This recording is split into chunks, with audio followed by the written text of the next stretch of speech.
بسم اللہ الرحمن الرحیم۔ ایک بدو رسول اللہ صلی اللہ علیہ وآلہ وسلم کے دربار میں حاضر ہوا اور عرض کی، یا رسول اللہ صلی اللہ علیہ وآلہ وسلم، میں کچھ پوچھنا چاہتا ہوں۔ فرمایا، کہو۔ دربار میں اس وقت حضرت خالد بن ولید رضی اللہ تعالیٰ عنہ بھی موجود تھے۔ انہوں نے یہ حدیث مبارکہ تحریر کر کے اپنے پاس رکھ لی۔ بدو نے عرض کی، یا رسول اللہ صلی اللہ علیہ وآلہ وسلم، میں امیر بننا چاہتا ہوں۔ فرمایا، قناعت اختیار کرو، امیر ہو جاؤ گے۔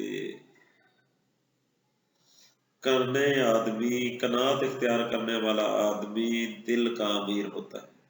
جتنی کوئی قناعت اختیار کرے گا اتنا ہی وہ دل کا امیر ہوتا جائے گا۔ جتنی قناعت دل سے نکلتی جائے گی اتنی ہی دل میں غربت پیدا ہوتی چلی جائے گی۔ عرض کی، میں سب سے بڑا عالم بننا چاہتا ہوں۔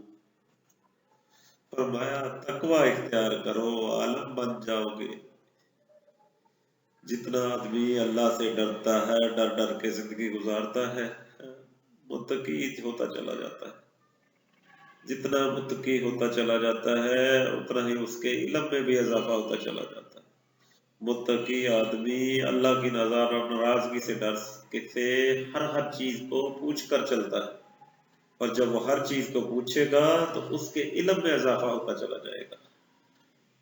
تقوی جو ہے عالم بننے کے لیے سب سے پہلی شرط ہے۔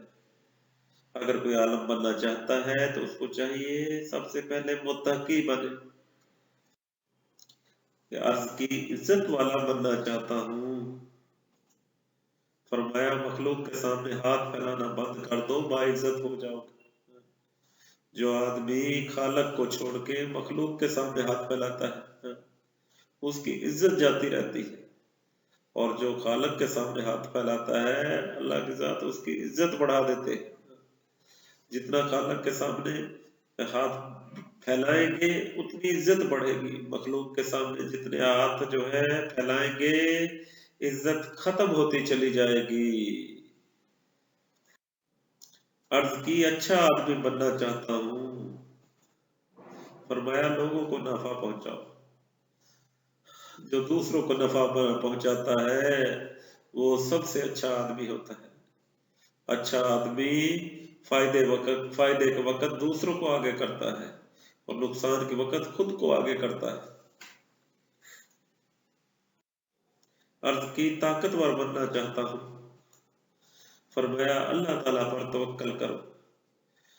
جتنا آدمی اللہ پر توکل کرے گا اتنا ہی مضبوط ہوتا چلا جائے گا۔ جتنا آدمی توکل کو چھوڑے گا اتنا ہی کمزور ہوتا چلا جائے گا۔ اللہ کی ذات نے جو یہ توکل دیا ہے یہ دنیا کا سب سے قیمتی خزانہ ہے۔ اگر کوئی آدمی یہ توکل کرنے والا ہے تو وہ ساری دنیا کی فوجوں پر بھاری ہے۔ اکیلا آدمی، تنہا آدمی توکل اختیار کرنے والا، توکل علی اللہ اختیار کرنے والا پوری دنیا کی فوجوں سے ٹکرا سکتا ہے۔ عرض کی، اللہ تعالیٰ کے دربار میں خاص خصوصیت کا درجہ چاہتا ہوں۔ فرمایا، کثرت سے ذکر کرو۔ جو آدمی کثرت سے اللہ کا ذات کا ذکر کرتا ہے اللہ کے ہاں اس کا مرتبہ اتنا ہی بلند ہوتا چلا جاتا ہے۔ جو ذکر کرتا جائے گا اس کے درجات میں اضافہ ہوتا چلا جاتا ہے۔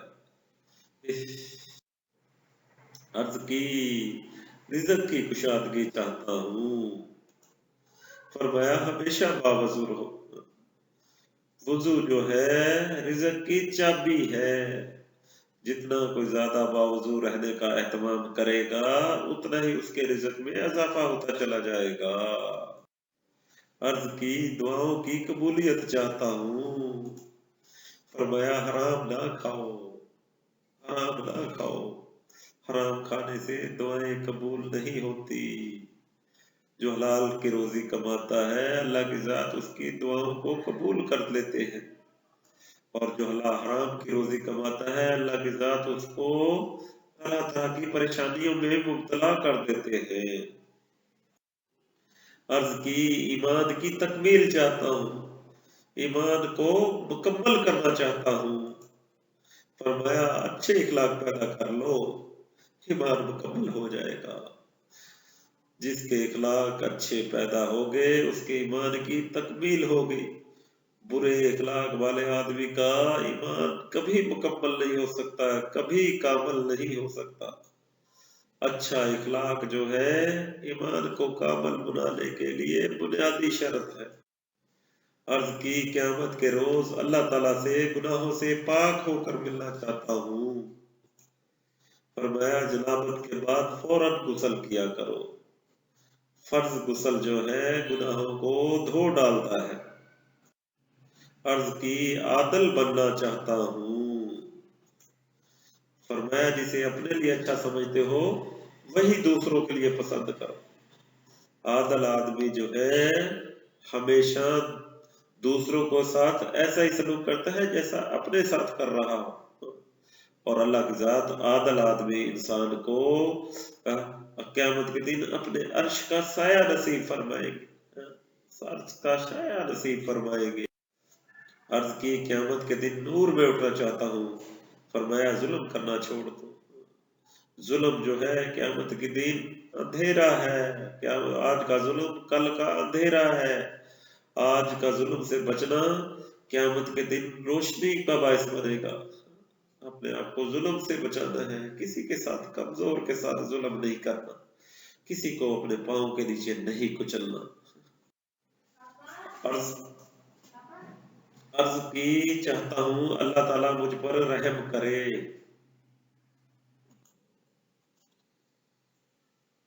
فرمایا اللہ تعالیٰ کے بندوں پر رحم کر، رحم کا بدلہ رحم ہے، رحم کا بدلہ رحم ہے۔ جتنا اللہ کی مخلوق سے رحم کیا جائے گا اللہ کی ذات بھی اتنا ہی رحم فرمائیں گے۔ جتنا اللہ کی ذات کے مخلوق کے ساتھ بے رحمی والا سلوک کیا جائے گا اللہ کی ذات سے بھی اتنی سختی والا معاملہ آئے گا۔ عرض کی چاہتا ہوں اللہ تعالیٰ میری پردہ پوشی فرمائے۔ فرمایا لوگوں کی پردہ پوشی کرو۔ لوگوں کے عیب چھپانا اللہ کی ذات کا تمہارے عیب چھپانے کا باعث بنے گا۔ جو لوگوں کے عیبوں پر پردہ ڈالتا ہے اللہ اس کے عیبوں پر پردہ ڈالیں گے۔ جو دوسروں کی پردہ داری کرے گا اللہ کے ذات اس کے پردہ داری فرمائیں گے۔ عرض کی رسوائی سے بچنا چاہتا ہوں۔ فرمایا زنا سے بچو۔ زنا بہت بڑا گناہ ہے، اس کی وجہ سے رسوائی ذلت ملتی ہے۔ عرض کی چاہتا ہوں اللہ تعالیٰ اور اس کے رسول صلی اللہ علیہ وسلم کا محبوب بن جاؤں۔ فرمایا جو اللہ تعالیٰ اور اس کے رسول صلی اللہ علیہ وسلم کا محبوب ہو اسے اپنا محبوب بنا لو۔ جو چاہتا ہے کہ میں اللہ کا محبوب بنوں اسے چاہیے کہ اللہ کے محبوبوں سے محبت رکھے۔ جو اللہ کے ولیوں سے محبت رکھتا ہے وہ خود اللہ کا ولی بن جاتا ہے۔ عرض کی اللہ تعالیٰ کا فرما بردار بننا چاہتا ہوں۔ فرمایا فرائض کا اہتمام کرو، اللہ کے فرما بردار بن جاؤ گے۔ جو آدمی فرائض کو پورا کرتا ہے اللہ کی ذات اس کو اپنا فرما بردار بندوں میں شامل فرما لیتے ہیں، اور جو فرائض کو چھوڑتا ہے اللہ کی ذات اس کو چھوڑ دیتے ہیں۔ عرض کی احسان کرنے والا بننا چاہتا ہوں۔ فرمایا اللہ تعالیٰ کی ایسی بندگی کرو جیسے تم اسے دیکھ رہے ہو یا جیسے وہ تمہیں دیکھ رہا ہے۔ جب بھی اللہ کی عبادت کی جائے، جب بھی نماز پڑھی جائے، خشوع و خضوع نماز کا ساتھ موجود ہو اور ایسا سمجھا جائے جیسے اللہ مجھے دیکھ رہا ہے۔ اگر ایسا ممکن نہیں ہے تو کم از کم درجے میں اتنا تو کر ہی لیا جائے کہ اللہ تو مجھے دیکھ ہی رہا ہے۔ اگر میں اللہ کو نہیں دیکھ رہا تو اللہ تبارک تعالیٰ تو مجھے دیکھ ہی رہے ہیں۔ عرض کی یا رسول اللہ صلی اللہ علیہ وسلم کیا چیز گناہوں کی معافی دلائے گی؟ فرمایا آنسو، عاجزی، بیماری۔ آج جو آدمی اللہ کے سامنے روتا دھوتا ہے اللہ اس کے گناہوں کو معاف فرما دیتے ہیں۔ جو عاجزی کی زندگی اختیار کرتا ہے، جو چھوٹا بن کے زندگی گزارتا ہے اللہ کی ذات اس کو بڑا بنا دیتے ہیں اور اس کے گناہوں کو معاف کر دیتے ہیں۔ اور جو بیماری میں صبر کرتا ہے اس بیماری کو اللہ کی ذات کی طرف سے سمجھتا ہے اللہ کی ذات اس کے گناہوں کو دھو ڈالتے ہیں۔